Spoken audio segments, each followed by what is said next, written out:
And we're back agad mga tropa. Welcome back sa ating episode 3.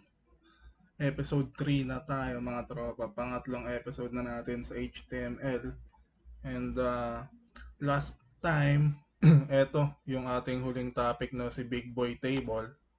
Yan, na-discuss natin kung paano siya i-structure or yung syntax ng table nakita natin. Siyempre, meron din tayo last time mga ordered list, unordered list. And yung problema natin last time was yung etong anchor tag, no? Tignan natin kung may babalik ko tong anchor tag na to, yan. Nakita ko na yung mali, no, sa anchor tag. I-ano lang natin, pakita lang natin ulit. Oops, kasama yung image. Balik natin yung image. Yan. So, mapapansin nyo, yung anchor tag pala talaga, meron siyang kailangang closing tag, mga tropa. No? Nagkamali tayo doon. Akala natin hindi na kailangan ng closing tag. Pero this time, itatama natin magkakamali. Kailangan na ni anchor tag na ng closing tag. And syempre, this brings us to ang ano natin susunod na topic na stutter ng konti, which are syempre ito na tayo, no, yan, anchor tags, kung paano ba siya or yung isa pang gamit ng anchor tags, no. Kung mapapansin nyo, gumawa tayo dito ng mga sample dummy text, no. Tapos meron tayong 5 anchor tag dito sa taas na binalot lang natin ng nav. Nav tag is parang div lang din siya. Parang div tag lang din siya, mapapansin nyo, walang halos pinagbago. Pero itong nav tag na to is kasama to sa mga semantic tags na kung tawagin. No? I-discuss natin after natin dito sa ating pagtatalakay ng anchor tag. Yung semantic tags kasi ano yan, pampaganda yan ng ating structure ng HTML. Kasi kung ang meta, joke lang, ang ginagawa ng karamihan, puro div. Puro div lang. Puro div lahat ng ano nila, container. No? Pero ito, ang nasusulat tungkol sa semantic tags para mas alam ng magbabasa ng code natin na, okay, itong container pala to is para sa nav or navigation. Yan. So, next, meron tayo dito H2 and mga paragraphs. H2 ulit, mga paragraphs, H2, tapos ULLI, H2 ulit. Mahilig ko sa H2. Okay, mga paragraph din, H2, paragraph, and ordered list. Yan, yan yung mukha niya mga tropa, no? Pag sinave natin. And then yung isa niyong mapapansin, naglagay na tayo ng attribute sa H2, no? So, ang ano natin dyan, meron tayong ID, no, na in-equals lang natin. Ito yung equals niya, tayo na bahala dito kung anong ibibigay nating ID, no? And lahat ng elements pwede natin lagyan ng attribute na ID. So, tayo na bahala kung anong ID. Sa lahat ng elements, pwede yan, pwede yan. And makakatulong yung paglalagay ng ID para ma-target natin yung mga elements na to pag sa CSS na tayo na part, no, and JavaScript, no. Malaking tulong na meron tayong ID sa mga elements. Pero hindi naman lahat ng elements is lalagyan mo ng ID, no. Kung halimbawa ay pwede palang lagyan ng ID yung mga elements, so lahat lalagyan ko, hindi. Yung mga importanteng elements lang, no, or yung mga elements na kailangan mo ng specific something, ganyan. No. In this case, ang ating gagawin is lagyan natin ng ID yung mga H2 na tags natin. Itong mga malalaki, no, yung home, products, customers, orders, and itong reports. Lagyan natin siya ng kanya-kanyang ID. And one thing pa is yung ID dapat specific yan or walang katulad, no. Magkakamali tayo pag meron tayong magkaparehas na ID, no? Parang sa eskwela, ang ID natin is iba-iba bawat student, no? So, ang mangyari kasi diyan, pag parehas siyang home, ano ba, eto, nagkamali ako, naging parehas sila. Ang masiselect lang natin or ang malalaman lang ni browser is yung unang makikita niya na may ID. Hindi niya na to makita yung pangalawa, no? So, magkakaroon tayo ng konting bugs doon, no? Tapos dito naman sa ating mga anchors, yan, mapapansin nyo, nilagyan na natin siya ng href. Imbis na HTTPS, di ba? HTTPS tayo nakaraan.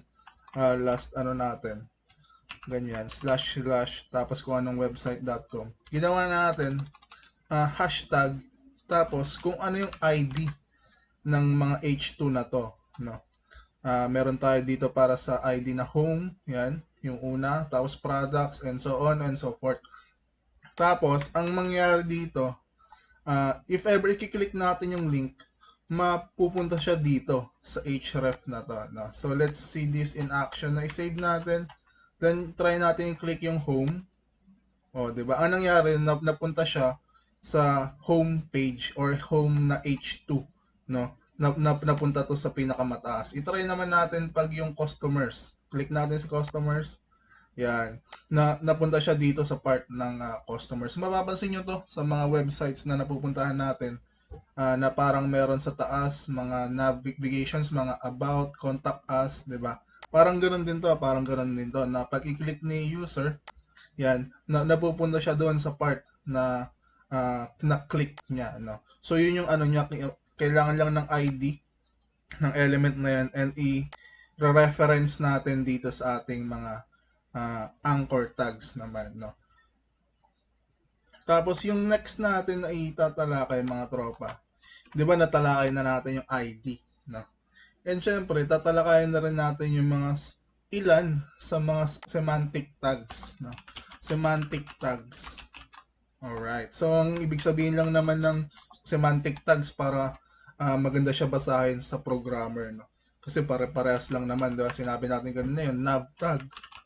This is a nav tag. Is parehas lang naman yan sa kung ano-ano sa div, no? And yung next naman, meron tayong isang tag pa na section. Is a section. Mapapansin nyo, halos wala rin siyang talagang pinagkaiba sa div tag. Na meron din tayo ditong main tag. This is a main tag. Yan, mapapansin nyo, wala talagang mga pinagkaiba na pare-parehas lang ng nakikita. Talagang pampaano lang siya, pampabilis lang siyang isipin or ma-distinguish ng programmer. Kasi mga programmer lang naman makakita, no? Hindi naman 'to makikita ng user natin. No, kasi pag check niya 'to, ay okay, naglagay lang siya ng text. Ganun lang naman makikita ni user eh. So, meron din tayo dito isa pang semantic tag na footer. A footer, okay. Pwede rin 'yan, pwede rin 'yan. They behave just like a div tag, no. Pang container talaga tong mga to, no. So kayo nang bahala. Actually meron pang article, alam ko may article to eh. Yan, this is an article tag. Actually kung hindi ko man ma-discuss lahat ng mga to, pwede nyo siyang i-search naman siya online, no. And then pang ano talaga to sa inyo as a programmer. Maganda na mag-practice tayo ng semantic tags. Pero guilty rin ako dito sa part na to. Dahil mas madalas ginagamit ko talaga yung div. Nilalagyan ko lang siya syempre ng ID. Yan. Parang mga ganyan-ganyan lang sa akin. My navigation. Parang ganyan yung nangyari sa akin eh. No? Imbis na gumamit ako ng nav, ginagawa ko siyang div, tapos nilalagyan ko ng ID ng my navigation, which is mali. Mali ito, mali. Pero kagana naman siya, nevertheless, no? And then yung next natin naman, di ba meron na tayong ID, mga tropa, no? Nagamit natin kanina sa anchor tags natin.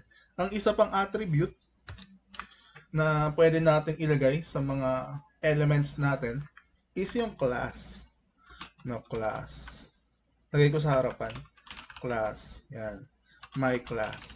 So, isa rin to, makakatulong sa atin paglalagay ng class attribute sa ating mga elements para ma-select natin sila using CSS naman. Malapit na natin matalakay yung CSS. I mean, malapit na tayo mag-start sa CSS. Gawa nung eto na ata yung last kong i-discuss, yung next element natin. which is isang malaking element din, no?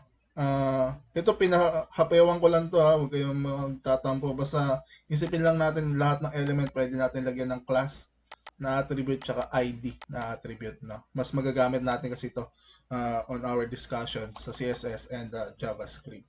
Na yung last element na i-discuss ko sa last na ba to? Wala na akong naisip na ibang element. Actually, elements to eh. No? Which is yung form element. No? Kung mapapansin nyo, meron agad siyang action, pero hindi muna natin siya lalagyan. No? So, ano ba si form, mga tropa? No? Comment out natin. Actually, walang mangyayari kasi walang nakasulat. Si form, siya yung mag-hold or yung magiging container ng ating mga input elements. No? Kung ito yung nagagamit ko naman on daily basis, kung araw-araw man ako nagko-code. Kasi mas ano kami sa mga inputs, no, sa ating mga system na maintain or ginagawa. Yung una na dito is input. Yan. Si input element, isa siyang self-closing tag or hindi na kailangan i-close, no. Tapos si input element naman, merong iba't ibang type. So i-save natin 'to. Input type text. Yan siya yung mukha niya, text box, no. Pwede tayo mag-type ng text diyan. Actually, gusto kong i-discuss din yung isa sa partner ni input, which is si label. Yan. This is an input tag. Input tag. Yan. Para malaman natin yung kung iba, this is an input text tag. Ganyan, para malaman natin yung pinagkaiba-iba. Okay, so i-discuss natin sunod-sunod yung mga iba't ibang nagagamit ko personally. And sana magamit nyo rin mga tropa, practice nyo rin tong mga to ha. Hindi yung manunood lang tayo, i-practice din natin. No? Kasi nga sabi, practice makes perfect. Tama ba 'yun? So meron tayong input type text. Ang susunod naman na input type na lagi kong nagagamit is password. Okay, password. This is an input password tag.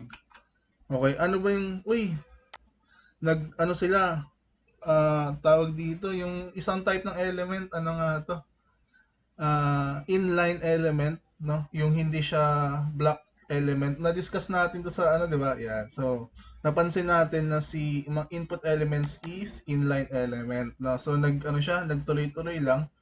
Kailangan natin siya lagyan ng syempre BR. Pwede nating i-BR. Yan, para nag-next line siya. Okay, si password, input type password naman is same din siya sa text box yung itsura. Pero syempre, dahil password siya, nagiging dot siguro para hindi makita yung tinatype na password, no. Yung next naman na isa sa nagagamit ko rin would be the input type number, no. Input number tag. No? So si number tag, kamukha din siya ni text and ni password. Pero yung kanya naman, hindi ka pwede mag-type ng letters. No? Puro numbers lang pwede mo i-type. Kasi nga input type number. Pwede ata E. Pwede ka mag-type ng E, pero edge case na yan. Yung E na yan. Parang exponent na yan. Pero sa amin kasi mga amounts yung tinatype. Yan, di ba? 1,000. 500. Yung mga ganun lang. Input type number. Para lang to make sure na yung in-input ni user dyan is number. Quantity man yan, or value, or amount man yan, pera, ganyan. Yan yung ano ko, ginagamit ko. Yung next naman, na input type na halos always nagagamit is yung input type date, which is yung petsa, syempre. Input date tag. Yan. So, meron siyang UI na ganito, no, na pwede mo i-click. Yan. So, pwede kang mag-click ng petsa. Nakita nyo tuloy kung anong petsa ko siya ginagawa, no. Yan. Then, ang isa pang, nag-iisip pa ako ng mga input type na lagi ko nagagamit. Pero for now, parang ito yung kalimitan sa nagagamit ko. Pinaka nagagamit ko, input type number and input type text, no. Isa pa, meron din tayo dito ang input type submit. dahil andito na tayo sa form, check natin si submit. Ayan, meron siyang submit doon na nakalagay. BR tayo dito. Si input type submit naman is para siyang nagiging clickable na button. No, pag i-click natin, mapupunta siya somewhere. No? I-discuss natin yan once nasa JavaScript na tayo. Pero ang submit na to is important para i-submit, syempre. I-submit yung form, mapunta lahat ng data kung saan man natin siya papapuntahin. And actually, yung kung saan na yan papapuntahin is gagawa pa tayo dito ng file na halimbawa yung pang backend natin, no? For me siguro .php. Tapos ilalagay natin yan dito sa action. API slash halimbawa save.php. Parang ganyan siya, parang ganyan yung mangyayari. I-try natin i-save to. Ang mag-error ata to. Ayun, cannot get. Ayan. Kasi wala pa tayong save.php. And isa pang attribute ng form mga tropa, method. Pero medyo ano pa to, medyo hirap pala kasi medyo advanced na tong mga to, yung save.php tsaka method post. Pero good to know lang na meron yung dalawang attribute na yan na makakatulong sa atin sa pag-save ng ating data. Pero for now, eto muna tayo sa form element. No? Tapos ang isa pa siguro, input type reset. Yan. Reset. So, ang ginagawa ni reset, pag nagsulat-sulat ka na dyan, yan, is ibabalik niya sa, or buburahin niya yung mga nakasulat dito, no, mga tropa. Pag pinindot mo yung reset, parang nabalik lang siya sa 0. Siguro hanggang dyan yung isa i-discuss kung ano, mga elements. Add na lang tayo dito sa label natin. Di ba meron tayong 4 na attribute, no? I-try natin, kasi parang tandem siya sa input eh. Etong label tsaka input parang in tandem sila. So, para magamit itong 4, yan, siguro gandahan natin to. Halimbawa, username eto. Tapos eto naman is password. Oo. Mas okay pala to, mas okay. Password. Tapos eto naman is number. Ano kayang pwedeng number is age. Parang age. Sige, ito namang input date is birthday. Yan. So, para magamit natin tong si 4 and para malaman natin kung para saan siya na ginagamit is lalagyan natin ng ID. Etong mga input, yung input natin, halimbawa username, yung ID.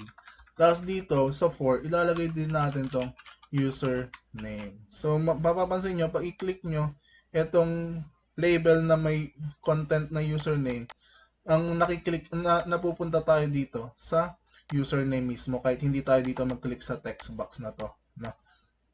Tapos pwede natin siyang gawin dito sa mga to, no? Ito naman si ID niya password. Tapos lagyan natin sa 4 password din. Parang pang ano siya, makakatulong siya na parang quality of life din, no? So pag-click niya si password, mapupunta siya dito, pwede na siya mag-type. Click niya si username, mapupunta siya dito sa username. Parang ganun lang yan siya, na pampadali for the user. And then, syempre, meron pa tayong other elements aside from input, no, kasi naano na natin yung mga input. Actually, maraming klaseng input, mga tropa, ano. Yung type ng input, ang dami niyan. Siguro i-discuss natin on the go yung mga types ng input. Pero for now, eto muna yung anuhin natin, no? Gamitin. Kasi talagang napakadami kong nakita. May input type range nga ata eh. Wait lang Input type range. Merong ganyan. O, 'di ba? Parang ganito siya oh. Parang range. Range nga siya ng ano ng something. Siguro volume. Parang volume siya. Parang volume. Tapos siguro try din natin input type na checkbox. Alam ko meron checkbox eh. BR lang ako. Wait lang. Input type checkbox. Yan. Yan, pang checkbox. Parang ang ano siya eh. Parang I agree to terms and parang ganun. Parang ganun. Di ba? Nakikita nyo to sa mga websites na ano nyo. pinapasukan. Tapos meron din tayong isa pang syempre ano rin ni checkbox is radio. Yan. Same din to. Halos same sila no ng checkbox.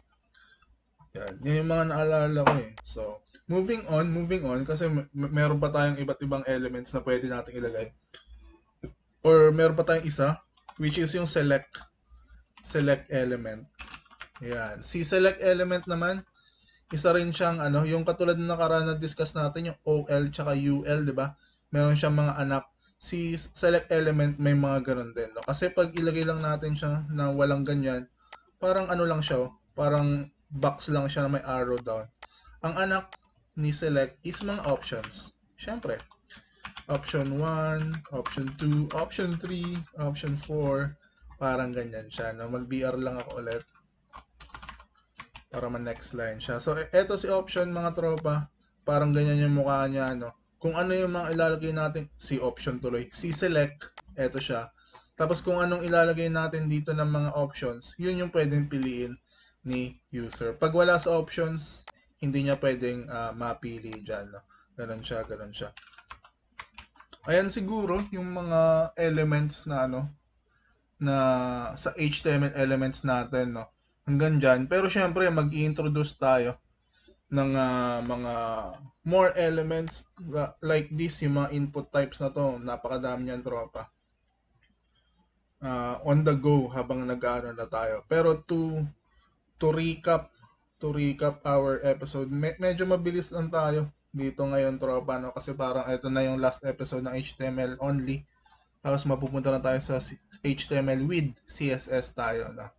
Sa ating next episode. To wrap up na natin yung pagkakamali natin last episode na yung anchor tag na naalala nyo yung anchor tag, ginagawa ko sa anchor tag naman is hindi ko nilagyan ng closing, pero ang talaga anchor tag kailangan ng closing, mga tropa. Tandaan nyo kailangan ng closing tag. Tapos gumawa rin tayo ng kakaibang diskarte gamit ang anchor tag with href and id, no? Na useful siya in a way, no, para mag-navigate tayo ng website. Naging ganyan siya, pwede siyang i-click and then mapupunta ka sa part ng website mo kung ano man yung na-click ni user, no, para hindi na siya maghanap-hanap pa, i-click niya na lang sa taas, no. Mas madali ang user experience, no, mas maganda yung UI tsaka UX, UX pala, kasi yung UI walang kalatoy-latoy yung ating UI, no?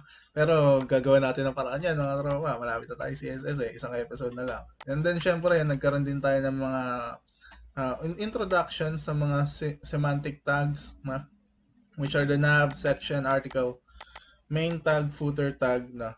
And then, meron tayo dito ang div tag na ito yung naging practice ko, which is wrong. This is wrong. This is wrong. This is wrong, pero ginagawa ko pa rin, no? Loko talaga. No? Mas maganda kasi, mga tropa, na ma-practice natin pag nagsisimula tayo, yung semantic tags na yan. No?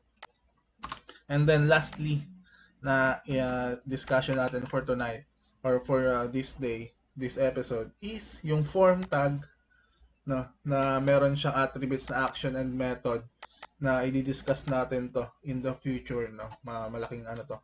Ang natin sa form tag, meron siyang mga pwede sa loob, children niya, which are the label tag, input tags, at iba't ibang type ng input, no. May mga text tayo, yan, password, age, date, range, checkbox, radio,